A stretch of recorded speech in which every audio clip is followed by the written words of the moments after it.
Hello everyone, आपका स्वागत है हमारे YouTube channel online concept classes में। आज हम लोग बात करने वाले हैं फिज़िक्स के बारे में। आज न्यू चैप्टर हम लोग स्टार्ट कर रहे हैं 12th का। काफ़ी इंटरेस्टिंग टॉपिक है फिज़िक्स का। आप जो है आपको पढ़ने में मज़ा आएगा। आप फिज़िक्स के बारे में कुछ भी नहीं जानते, खास करके मैं जो आज शुरू करने वाला हूँ 12th लेवल का। इस 12th लेवल में आप जो है बोर्ड एग्ज़ाम नज़दीक है, साथ ही साथ जो है जेई मेन और नीट का एग्ज़ाम भी नज़दीक आ गया, इसीलिए हम लोग जो है 12th का स्टार्ट करने वाले हैं। आज 12th में आज हम लोग इलेक्ट्रोस्टैटिक स्टार्ट करने वाले। काफ़ी इंटरेस्टिंग है, काफ़ी मज़ा आने वाला है। अगर आप कुछ भी नहीं जानते हैं तो आपको मेरा गारंटी है कि आपको जीरो से हीरो बनाऊंगा। जितने भी क्वेश्चन आप देखेंगे, जेई नीट का हो या मेंस का हो, सभी के सभी क्वेश्चन आप खुद से बनाएंगे, ये मेरा गारंटी है। आप सिर्फ और सिर्फ जो है मेरे पढ़ाए हुए पे आप ध्यान दीजिएगा तो आपको जो है बना सकते। इलेक्ट्रो स्टैटिक्स ये 12th का नया चैप्टर है। 12th का फर्स्ट चैप्टर हम लोग सबसे पहले इलेक्ट्रोस्टैटिक पढ़ेंगे, फिर करंट हम लोग शुरू करेंगे, ठीक है।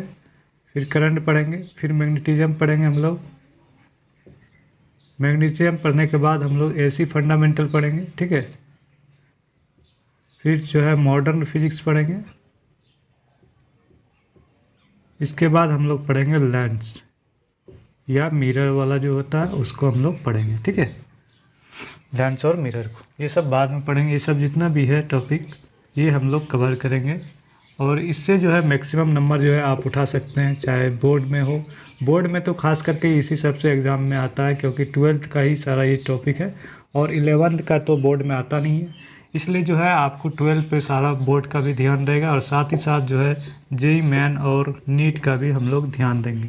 क्वेश्चन लेवल जो रहेगा वो जीरो से हम लोग जो है नीट तक हम लोग ले जाएंगे, ठीक है। नीट और जेई मेन तक हम लोग उस लेवल तक क्वेश्चन बनाएंगे। साथ ही साथ बोर्ड का भी हम लोग तैयारी करवा देंगे, उसी में बोर्ड का भी साथ ही साथ जो है तैयारी होगा, क्योंकि जितना भी है कॉन्सेप्ट बोर्ड में पूछा जाता है, सारे के सारे जो है कॉन्सेप्ट पूछा जाता है। उसका जो है ज़्यादातर जो है लॉ पूछा जाता है, जैसे Coulomb's law, Ampere's law, bio-Savart's law, Lenz law, Faraday law, ये सब जितने भी लॉ है ये सब जो है बोर्ड में काफ़ी इंपॉर्टेंट है। हर बोर्ड में आप जो है चाहे जो है बोर्ड एग्ज़ाम दे रहे हैं, चाहे आईसी का एग्ज़ाम दे रहे हैं, सभी बोर्ड एग्ज़ाम में आपका काफ़ी इंपॉर्टेंट है। तो आज हम लोग बात करेंगे इलेक्ट्रोस्टैटिक जो है। अगर आप जो कुछ भी नहीं जानते तो आप सिर्फ और सिर्फ ध्यान से देखिए मैं क्या कहना चाहता हूँ और मैं क्या पढ़ा रहा हूँ। आप सिर्फ और सिर्फ 5 मिनट के लिए इस बोर्ड के ऊपर ध्यान लगाइए, ठीक है। आप 5 मिनट के अंदर आपको इनका इंटरेस्ट आ जाएगा कि आप जो छोड़ ही नहीं सकते हैं कि क्या चार्ज। आपको सुनने में ही आता होगा चार्ज क्या चीज़ है, आपको ज़रूर पता होगा। चार्ज एक छोटी से छोटी पार्टिकल होती है जो हमें सिर्फ अपनी आँखों से नहीं देख सकते उस चार्ज को। तो चार्ज जो है क्या होता है, it is property of matter which is responsible of electric and magnetic effect. जो इलेक्ट्रिक और मैग्नेटिक इफेक्ट को प्रोड्यूस करने में हमारी हेल्प करे उसको हम लोग क्या कहते हैं, चार्ज कहेंगे। चार्ज ही सबसे हम लोग को हेल्प करता है। चार्ज दरअसल 2 टाइप का होता है, एक पॉजिटिव चार्ज होता है, एक नेगेटिव चार्ज होता है। हम लोग जो शुरू से देखते हैं, जैसे कि चार्ज जो हमारे घरों में आती है इलेक्ट्रिसिटी, तो उसमें चार्ज का सबसे इम्पोर्टेंट रोल है। चार्ज फ्लो होता है अपोजिट टू करंट, तो वहाँ पे हम लोग को करंट मिल जाता है। और वोल्टेज का भी काफ़ी इंपॉर्टेंट रोल है। वो जो हम लोग सारे जो है बात करेंगे करंट जब हम लोग पढ़ेंगे उसमें हम लोग डिटेल में बात करेंगे वहाँ पे भी चार्ज के बारे में।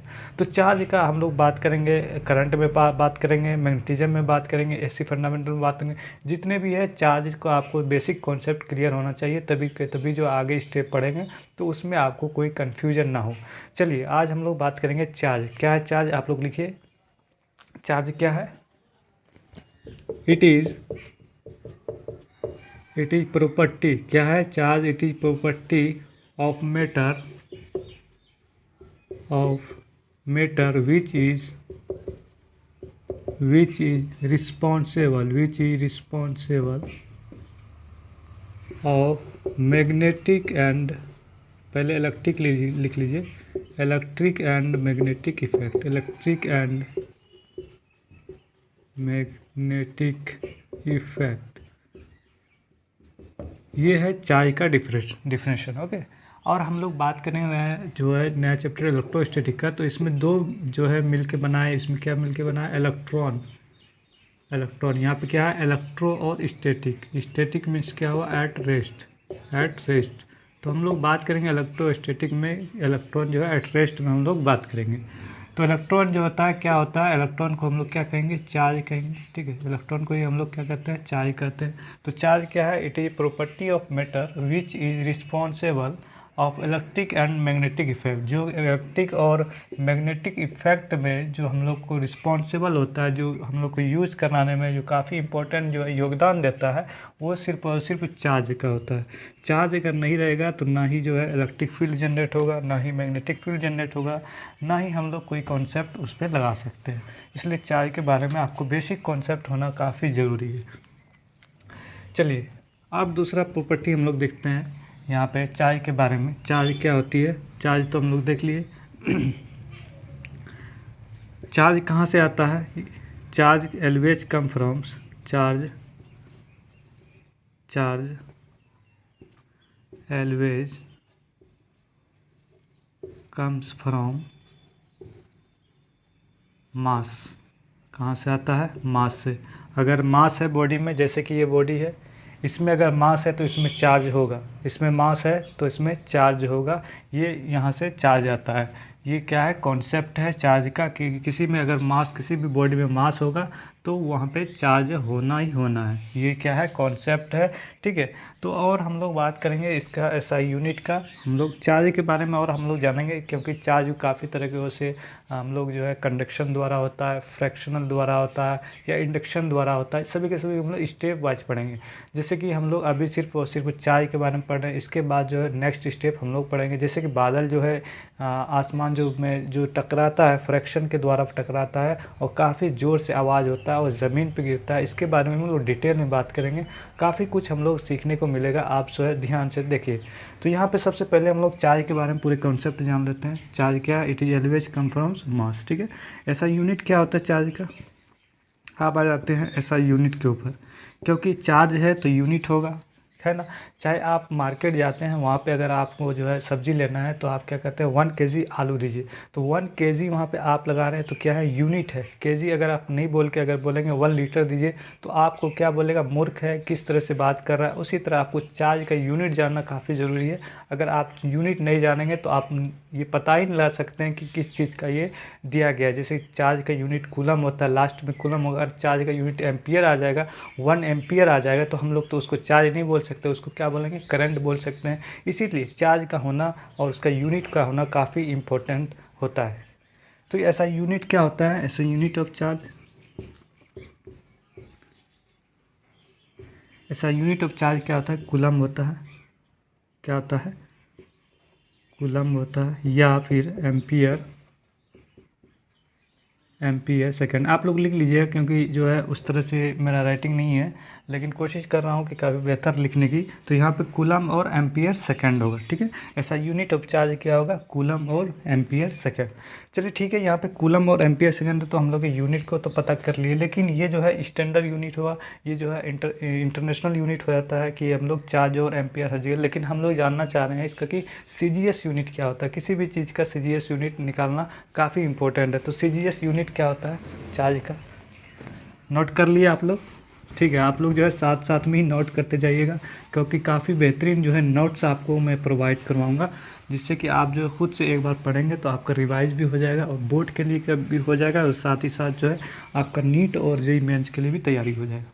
चलिए, तो CGS यूनिट क्या होता है, CGS unit of charge. CGS unit of charge क्या होता है, आप CGS यूनिट को क्या जानते हैं, CGS का मतलब क्या होता है, सेंटीमीटर, ग्राम और सेकेंड। क्या होता है, सेंटीमीटर, ग्राम और सेकेंड, CGS, ठीक है। CGS यूनिट ऑफ चार्ज क्या हुआ, CGS यूनिट चार्ज हम लोग यहाँ पे 2 तरह के देखेंगे, क्योंकि इसमें जो है इलेक्ट्रिक फील्ड और मैग्नेटिक फील्ड जो है, इलेक्ट्रिक और मैग्नेटिक फील्ड को जो है प्रोड्यूस करने में हमारी हेल्प करता है। तो 2 अलग अलग इसका CGS यूनिट होगा, इलेक्ट्रिक का अलग होगा और मैग्नेटिक का अलग होगा। तो इलेक्ट्रिक का CGS यूनिट क्या होता है, इसको बोलते हैं हम लोग इलेक्ट्रोस्टैटिक यूनिट। क्या बोलते हैं, इलेक्ट्रोस्टैटिक यूनिट को हम लोग क्या बोलते हैं, ESU। क्या बोलते हैं, शॉर्ट फॉर्म में इलेक्ट्रोस्टैटिक यूनिट, ESU, ठीक है। उसी तरह इसको बोलते हैं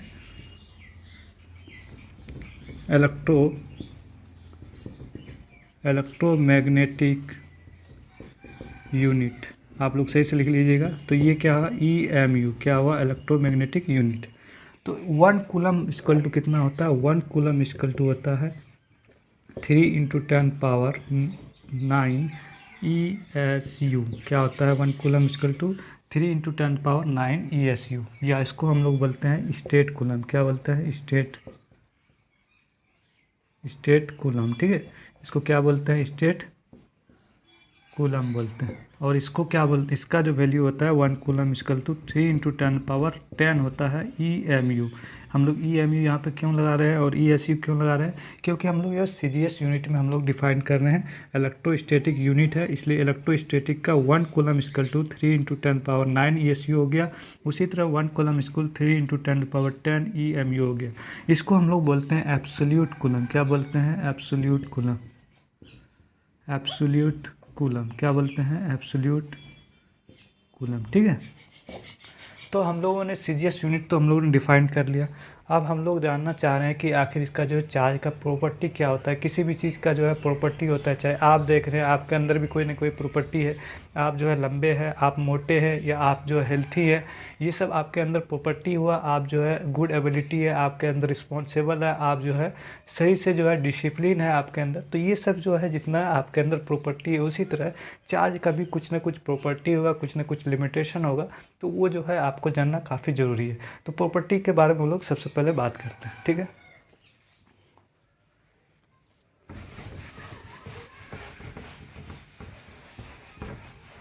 तो हम लोग जानेंगे प्रॉपर्टी, उससे पहले हम लोग जानते हैं इसका प्रैक्टिकल यूनिट क्या है। प्रॉपर्टी के पहले हम लोग एक हेडिंग देते हैं, प्रैक्टिकल यूनिट क्या है। प्रैक्टिकल यूनिट ऑफ चार्ज लिख लीजिए, प्रैक्टिकल यूनिट ऑफ चार्ज। क्या होता है प्रैक्टिकल यूनिट, प्रैक्टिकल यूनिट मतलब डेली यूज़ के लिए, प्रैक्टिस के लिए। तो प्रैक्टिकल यूनिट फिक्स यूनिट होता है, वो जो किसी को जो है कोई साइंटिस्ट ने उसे कैलकुलेट करके हम लोग को फिक्स दे दिया कि इतना कूलम बराबर इतना होता है, ये क्या है, फिक्स वैल्यू होता है। इसी तरह प्रैक्टिकल यूनिट हम लोग को जो चार्ज यूज का जो दिया था 1 एम्पियर आवर बराबर होता है 3600 कूलम के बराबर होता है, और 1 फराडे इक्वल टू होता है 96,500 कूलम के बराबर होता है। यहाँ पे AH का मतलब होता है 1 एम्पियर आवर। ये जो हम लोग डिस्कस करेंगे जब करंट पढ़ेंगे तो आपको बेहतर समझ में आएगा एम्पियर आवर क्या चीज़ होती है, वहाँ पे भी हम लोग डिस्कस करेंगे, ठीक है। अभी आप लोग फिलहाल जान लीजिए कि 1 एम्पियर आवर होता है 3600 कूलम के बराबर। और यहाँ पे 1 फराडे है। आप जो है इसको केमिस्ट्री में पढ़ेंगे, जब फराडे आप जो पढ़ेंगे तो वहाँ इलेक्ट्रोकेमिस्ट्री पढ़ेंगे तो वहाँ पर आपको जो समझ में ज़्यादा आएगा। लेकिन मैं खुद आपको बता देता हूँ थोड़ा सा, जो फराडे क्या होता है, magnitude of charge, magnitude of charge over 1 mole of electron, जिसका जो है मैग्नीट्यूड होता है, चार्ज का जो मैग्नीट्यूड होता है 1 मोल ऑफ इलेक्ट्रॉन। आप जो केमिस्ट्री में इसको बेहतर से समझ पाएंगे जब केमिस्ट्री पढ़ेंगे, और वहाँ पे जो इलेक्ट्रोकेमिस्ट्री पढ़ेंगे तो फराडे का वहाँ काफ़ी इंपॉर्टेंट रोल है।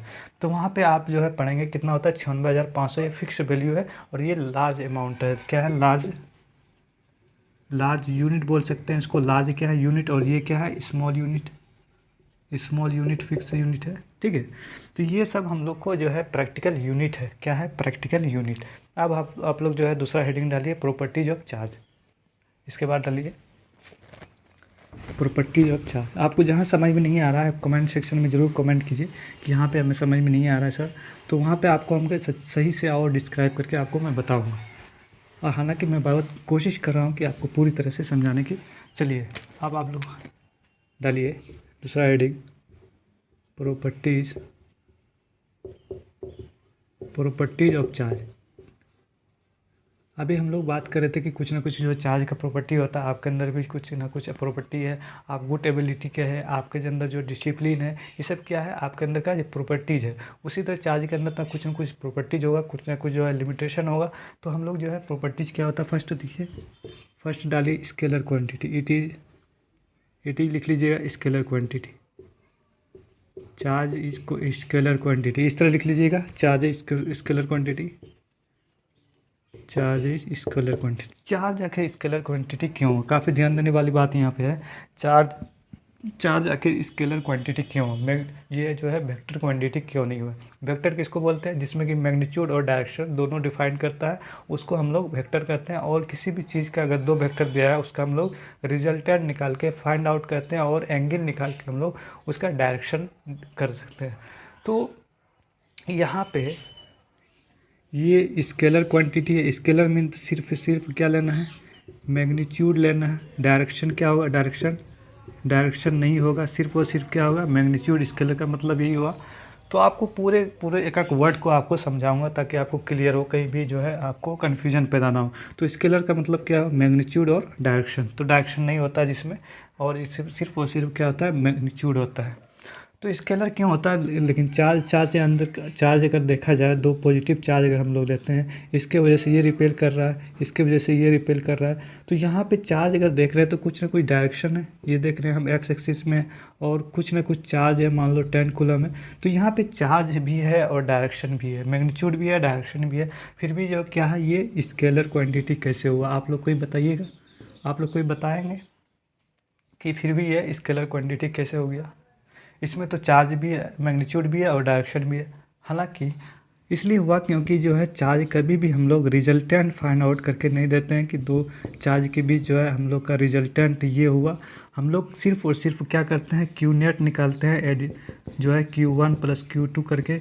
इस तरह सिर्फ और सिर्फ एडिशन करते हैं, सिंपल अलजेब्रिक एडिशन करते हैं, ना कि वेक्टर निकाल के हम लोग एडिशन करते हैं। तो सिर्फ और क्या होता है, अलजेब्रिक सम होता है, इसलिए जो है क्या है, ये स्केलर क्वांटिटी है। हालांकि डायरेक्शन इसमें होता है, ठीक है। तो यहाँ पे ये पहला प्रॉपर्टी लिखिए, दूसरा प्रॉपर्टी लिखिए, चार्ज इज एडिटिव नेचर। क्या होता है, एडिटिव होता है। एडिटिव मीन्स आपको बताना, जैसे Q1 हुआ 3 कूलम, Q2 हुआ 4 कूलम, और Q3 हुआ यहाँ पे मान लीजिए 2 कूलम, -2 कूलम। तो Q नेट क्या होगा, अलजेब्रिक सम होता है Q1 + Q2 + Q3। तो यहाँ पे Q1 कितना है, 3 + 4 -2, तो कितना आया, 5। क्या आया, 5। तो ये क्या हुआ, Q नेट निकला हम लोगों का, ठीक है। तो ये क्या होता है, एडिटिव नेचर का, जहाँ पे पॉजिटिव और निगेटिव जो है एडिशन या सब्ट्रैक्शन हम लोग कर सकते हैं, उसको क्या बोलते हैं, एडिटिव इन नेचर होता है, वो एडिटिव होता है, ठीक है। और चौथा प्रॉपर्टी आप लोग लिखिए, तीसरा प्रॉपर्टी आप लोग लिखिए, ये दूसरा प्रॉपर्टी है। अब तीसरा प्रॉपर्टी आप लोग लिखिए। तीसरा प्रॉपर्टी है सेम चार्ज या लाइक चार्ज, सेम चार्ज यहाँ पे लिख लिए, सेम चार्ज या like charge repel each other. क्या होता है, रिपेल ईच अदर, ठीक है। और अनलाइक चार्ज जो है अट्रैक्ट ईच अदर। क्या होता है, अट्रैक्ट करता है ईच अदर में, ठीक है। तो यहाँ पे लाइक वर्ड आया, और एक ये अनलाइक। लाइक किसको होता है, फिजिक्स वर्ड यूज होता है लाइक और अनलाइक में। जहाँ पे सेम चार्ज को क्या बोलते हैं, लाइक, और जहाँ पे जो है अपोजिट चार्ज को हम लोग क्या बोलते हैं, अनलाइक, ठीक है। ये फिजिक्स का वर्ड है। तो सेम चार्ज क्या हुआ, जैसे कि 2 पॉजिटिव चार्ज है और 2 पॉजिटिव चार्ज है, क्या करेगा, ये एक दूसरे को रिपेल करेगा। इसी का मतलब क्या हुआ, सेम चार्ज जो है एक दूसरे को रिपेल कर रहा है, इसके वजह से पॉजिटिव ये रिपेल हुआ, इसके वजह से इसको रिपेल कर रहा है। और 2 अपोजिट चार्ज, पॉजिटिव और निगेटिव है, तो क्या करेगा, दोनों एक दूसरे से अट्रैक्ट करेगा। क्या करेगा, अट्रैक्ट करेगा। तो ये तीसरा प्रॉपर्टी है। चौथा प्रॉपर्टी लिखिए,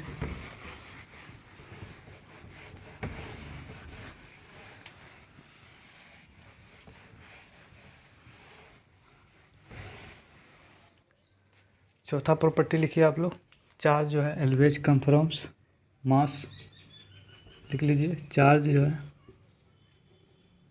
always comes from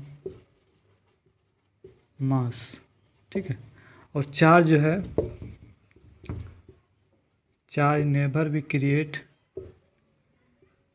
created nor be destroy, ना ही आप जो है चार्ज को बना सकते हैं और ना ही चार्ज को आप क्या कर सकते हैं, क्रिएट कर सकते हैं। आप चार्ज को कभी भी बना नहीं सकते हैं। तो यहाँ पे क्या हुआ, चार्ज नेवर भी क्रिएटेड नॉर भी डिस्ट्रॉय। चार्ज को सिर्फ क्या कर सकते हैं, ट्रांसफ़र कर सकते हैं एक बॉडी से दूसरे बॉडी में। तो यहाँ पे आपको चौथा प्रॉपर्टी देना है। छठा प्रॉपर्टी क्या है, चार्ज एलवेज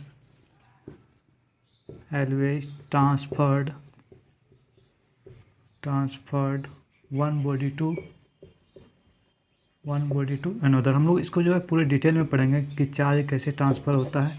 जब हम लोग जो है फर्स्ट जो है हम लोग क्वांटाइज पढ़ेंगे तो उसमें आप लोग को पूरी तरह से समझ में आएगा कि ट्रांसफ़र कैसे होता है। जब हाइयर पोटेंशियल होती है तो हाइयर से लोअर की तरफ ट्रांसफ़र होता है। तो उसी तरह से चार्ज भी यहाँ पे हाई पोटेंशियल से लो पोटेंशियल के चार्ज करेंगे। जब तक वो जो है इक्वल नहीं हो जाता है पोटेंशियल, तब तक वो चार्ज क्या होता है, आपका जो है ट्रांसफ़र होते रहता है। उसके बारे में हम लोग डिटेल में और जो है पढ़ेंगे, ठीक है। अभी फ़िलहाल ये लिख लीजिए यहाँ पे कि charge always transfer one body to another, ठीक है। कहीं पे कोई दिक्कत आ रहा है आप लोग को, और लिख लीजिएगा छठा सातवां कि चार्ज एलवेज ट्रांसफ़र हो गया, ठीक है। अब आठवां प्रॉपर्टी है, काफ़ी इम्पोर्टेंट प्रॉपर्टी है, चार्ज इज़ क्वांटाइज्ड। क्या है, चार्ज इज़ क्वांटाइज्ड, ठीक है, काफ़ी इम्पोर्टेंट है। इसको आप लोग स्टार मार्क डाल दीजिए कि चार्ज इज़ क्वांटाइज्ड, एग्ज़ाम में पूछा गया है, ठीक है। चार्ज इज़ क्वांटाइज्ड, ठीक है। क्या होता है quantized, it is over a charge over a object, लिख लीजिए यहाँ पे, charge over a object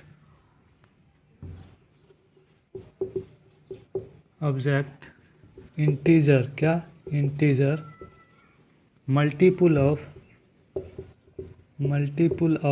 minimum number of electron.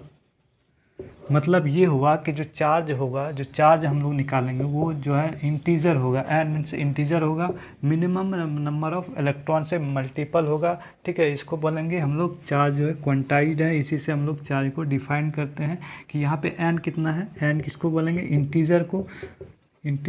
Integer किसको बोलते हैं, जिसमें 0 1 2 3 4 -1 -2 या सॉरी 1 2 यहाँ पे होता है, इसको क्या बोलते हैं, इंटीजर। आप लोग जरूर इसको पढ़े होंगे, ठीक है। इंटीजर होता है जिसका वैल्यू जो है 1 2 3 करके होता है, ठीक है। और यहाँ पे ई क्या होता है, ई जो है ई आपका होता है नंबर ऑफ इलेक्ट्रॉन। क्या होता है, e number of electron. 1 electron equal to क्या होता है, आप बताइए, 1.6 × 10⁻⁻19 कूलम के बराबर होता है 1 इलेक्ट्रॉन, ठीक है। अगर यहाँ पे चार्ज आप लोग को निकालना है किसी बॉडी में, तो ये क्या होता है, एन इंटीजर, या इसको बोलते हैं नेचुरल। क्या बोलते हैं, नेचुरल। एन क्या हुआ, नेचुरल, यहाँ पे मल्टीप्लाई हो जाता है इलेक्ट्रॉन के साथ। तो हम लोग को क्यू निकालने में कोई दिक्कत नहीं है, उस फार्मूले से हम लोग डायरेक्ट जो है फार्मूला इनपुट करेंगे और हम लोग क्यू डिफाइन कर सकते हैं। चलिए, 2 प्रॉब्लम है उसको पहले सॉल्व करते हैं। चलिए अब थोड़ा सा जो है प्रॉब्लम की ओर बढ़ते हैं, क्योंकि काफ़ी जो है बहुत देर से जो है आपका कॉन्सेप्ट क्लियर हो रहा था। चलिए आप लोग जो है इस प्रॉब्लम को बनाइए, और मैं उम्मीद करता हूँ कि आपसे जो है क्वेश्चन ज़रूर बनेगा, ठीक है। If given over object of charge an equal to, मान लो दिया है 2 पॉइंट, यहाँ पे लिख लीजिए 2.6 × 10⁻⁻4 एंड फाइंड, यहाँ पे सॉरी ये 2.6 नहीं बल्कि यहाँ पे जो दिया गया है क्यू नेट दिया गया है, ठीक है। चार्ज जो है क्यू नेट दिया गया, एंड फाइंड एन मीन्स क्या, इंटीजर। क्या निकालना है, इंटीजर, ठीक है। और क्या ये पॉसिबल है, इट इज़ पॉसिबल, ये भी बताना है, क्या ये पॉसिबल है, ये भी आपको बताना है। चलिए आप लोग फाइंड आउट कीजिए, निकालिए आप लोग। काफ़ी इजी है, जो अभी मैंने फार्मूला जो बताया उसी पे आप लोग इसको इनपुट कीजिए। आपने अभी जो फार्मूला पढ़ा, Q इक्वल टू क्या आता है, N × E। तो यहाँ पे Q आपका दिया गया है कितना, क्या है, 2.6, क्या है, Q नेट दिया गया है 2.6 × 10⁻⁻4, और N की वैल्यू निकालना, इलेक्ट्रॉन क्या होता है, 1 इलेक्ट्रॉन × 1.6 × 10⁻⁻19 कूलम। तो यहाँ पे N का वैल्यू आप लोग निकालिए, यहाँ पे n 2.6 into 10⁻⁻4 divided by 1.6 into 10⁻⁻19। जब हम लोग इसको डिवाइड करेंगे तो आप देखेंगे ये क्या आ गया, फ्रैक्शनल वैल्यू आएगा, पूरी पूरी नहीं कटेगा, मतलब ये फ्रैक्शनल वैल्यू आएगा, मतलब ये इंटीजर नहीं है, मतलब कि n का वैल्यू हम लोग ने अभी पढ़ा कि सिर्फ और सिर्फ इंटीजर होना चाहिए, और यहाँ पे क्या है, फ्रैक्शनल वैल्यू आया, जिसके वजह से ये पॉसिबल नहीं है, सिर्फ और सिर्फ जो है नेचुरल नंबर होता है। इसलिए क्वेश्चन में पूछा गया था क्या ये पॉसिबल है, तो ये पॉसिबल नहीं है। ठीक है, और दूसरा क्वेश्चन की ओर बढ़ते हैं। समझ में आ रहा है ना आप लोग को?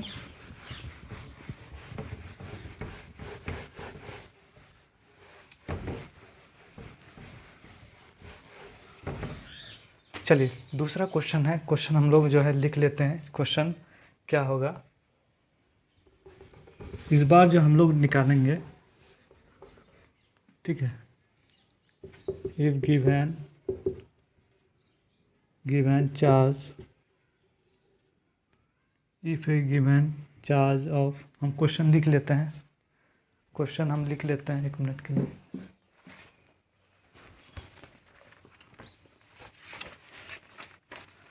क्वेश्चन क्या था जी, if 10⁻10 electron are being ejected, ठीक है, if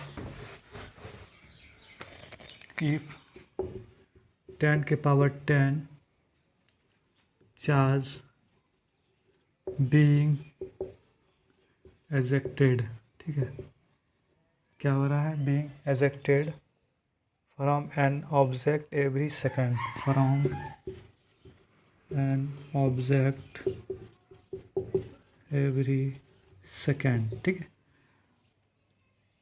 second, then find out time after विच,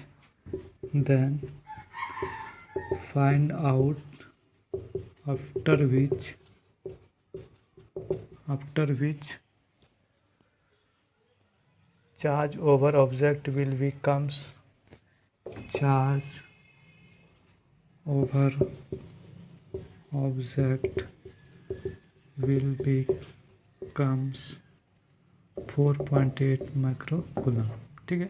तो ये क्वेश्चन है कि यहाँ पे if A 10⁻10 charge being ejected का मतलब होता है रिमूव्ड, क्या होता है रिमूव या निकालना, क्या होता है हटाना, ठीक है। तो यहाँ पे क्या हो रहा है, 10⁻10 चार्ज जो है इजेक्टेड कर रहा है, मान लो ये बॉडी है, इससे हम लोग जो है 10⁻10 चार्ज को इजेक्ट कर रहे हैं, इसे निकाल रहे हैं, ठीक है। और यहाँ पे from an object every second, हम लोग क्या कर रहे हैं, हर एक सेकंड में 10⁻10 को इलेक्ट्रॉन को हम लोग निकाल रहे हैं, क्या कर रहे हैं, हर एक सेकंड में इससे 10⁻10 इलेक्ट्रॉन को इजेक्ट कर रहे हैं। Then find out after which charge over object will be comes 4.10, तो आपको निकालना है टाइम, तो क्या निकालना है, टाइमिंग निकालना है कि किस टाइम पे जो क्यू नेट होगा वो सारा के सारा 4.8 माइक्रोकूलम आ जाएगा। तो आपको क्या करना है, यहाँ पे टाइमिंग निकालना है। तो आपको जो फार्मूला होता है, क्या होता है formula, Q equal to N into e, इसको हम लोग इसमें इनपुट करेंगे। लेकिन उससे पहले यहाँ पे दिया गया है 10⁻10, क्या दिया है, यहाँ पे दिया गया है एवरी सेकेंड, एक सेकेंड में जो चार्ज जो इजेक्टेड हो रहा है 10⁻10 हो रहा है, क्या हो रहा है 10⁻10। उसी तरह अगर हम लोग t सेकेंड में निकालना चाहेंगे कि t सेकेंड में जो है सारा चार्ज हम लोग क्यू नेट जो है 4.8 माइक्रोकूलम हम लोग निकाल लेंगे, तो क्या होगा, t सेकेंड में कितना आएगा, 10⁻10 इंटू टी, क्या होता है मल्टीप्लाई हो जाता है, तो इंटू टी हो गया। उसी तरह से यहाँ पे Q इक्वल टू क्या आएगा, Q का वैल्यू क्या है, यहाँ पे 4.8 माइक्रोकूलम है। अगर माइक्रोकूलम है तो हमको जो है कूलम में चाहिए, इसका यूनिट क्या होता है कूलम में, इसलिए चेंज करना पड़ेगा माइक्रोकूलम को कूलम में, क्या होता है 4.8 इंटू 10⁻³ कूलम। जब भी जो है माइक्रोकूलम दिया रहेगा तो आपको मल्टीप्लाई कर देना है 10⁻³ कूलम से, तो वो क्या आ जाएगा, कूलम में आपका आ जाएगा, ठीक है। तो यहाँ पे Q जो क्या निकला 4.8 इंटू 10⁻³ ये n इंटू ई लिख लीजिए, यहाँ पर इक्वल टू n क्या वैल्यू है, n का वैल्यू ये है 10⁻10 इंटू क्या है t, और यहाँ पे e का वैल्यू आप लोग जानते हैं क्योंकि वैल्यू 1.6 इंटू 10⁻⁹ इलेक्ट्रॉन ये फिक्स है। तो आपको निकालना है क्या, t निकालना है, टाइमिंग निकालना है। ठीक है। टी बराबर यहाँ पे क्या आएगा 4.8 इंटू 10⁻³ और यहाँ पे ये वैल्यू और ये वैल्यू क्या हो जाएगा डिवाइड हो जाएगा 10⁻10 इंटू 1.6 इंटू 10⁻⁻19। ठीक है, ये क्या हुआ ये सारा इधर डिवाइड हो गया। तो यहाँ पे 10 है 10⁻10 और ये 10⁻⁻19 है। जब दो सेम नंबर का होता है तो क्या होता है रूल है कि क्या होता है a प्लस बी हो जाता है, दोनों का एडिशन कर देता है। आपको मैं 0 लेवल से बताऊंगा ताकि आपको आगे कन्फ्यूजन ना हो, क्योंकि आगे भी इसी तरह प्रॉब्लम आ सकता है। यहाँ पे बेस क्या है बेस सेम है, इसलिए 10 हुआ 10⁻10 है और ये 10⁻19 है। तो क्या होगा 10⁻19 क्या आया 10⁻⁻9। ठीक है, आपको जो है पूरे बेस से पढ़ाऊंगा। ठीक है, तो यहाँ पे क्या हुआ 4.8 हुआ और ये डिवाइड हो गया 1.6 और 10 के पावर जब -9 है, जब हम इसको ऊपर भेजेंगे तो क्या आ जाएगा 9 है तो प्लस में आ जाएगा, क्या होगा 10⁻9 इंटू 10⁻⁻3। ठीक है, 4.8 इंटू 1.6 इंटू अगर 9 है और 9 और यहाँ पे -3 है सेम बेस है, उसी तरह क्या करेंगे माइनस करेंगे 9 - 3 क्या हो गया 6 हो गया 10⁻6 हो गया। तो इसको डिवाइड कीजिए 16×48 0.3। ठीक है, सॉरी यहाँ पे पॉइंट जो ये जो पॉइंट है वो क्या हट जाएगा 3 इंटू 10⁻6 टाइम आया, क्या हुआ सॉरी यहाँ पे क्या हुआ सेकेंड आया, टाइम बराबर आया कितना 3 इंटू 10�6 सेकेंड। मतलब 3 इंटू 10�6 सेकेंड में जो है आपका सारा जो है चार्ज इजेक्टेड हो जाएगा। कितना चार्ज इजेक्टेड होगा 4.8 माइक्रोकूलम इससे जो है इजेक्ट हो जाएगा। ठीक है, कैसा लग रहा है आप लोग जो है कमेंट सेक्शन में ज़रूर बताइएगा आज का क्लास आज का सेशन कैसा रहा। और अभी तक सब्सक्राइब नहीं किए हैं तो जाके ज़रूर सब्सक्राइब करें। नेक्स्ट जो हम लोग बात करेंगे अभी 0 से स्टार्ट कर रहे हैं, धीरे धीरे जो है क्वेश्चन का लेवल हम लोग बढ़ाएंगे। आपको काफ़ी मज़ा आने वाला, कहीं पे भी आपको दिक्कत ज़रा सा भी नहीं होगा। Thank you so much.